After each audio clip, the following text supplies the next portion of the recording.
Memasuki hari ke-12 bulan Ramadan, ratusan driver ojek online, ojol, yang tergabung dalam aliansi Dobrak, Driver Online Bersatu Bergerak, menggelar aksi unjuk rasa di depan kantor Gubernur Sulawesi Selatan, Rabu 12 Maret. Mereka menyuarakan dan menuntut agar keputusan Gubernur Sulawesi Selatan nomor 2559/12 tahun 2022 segera direalisasikan. Aksi demo juga dilakukan dengan menutup 2 badan jalan di depan kantor Gubernur Sulsel yang berimbas kepada masyarakat. Kemacetan panjang tidak dapat dihindari.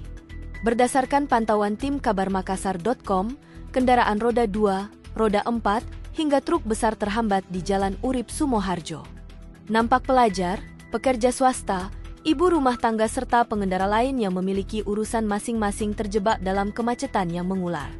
Terlihat pula ambulans yang hendak melewati kemacetan tersebut terjebak di tengah-tengah keramaian aksi ujuk rasa.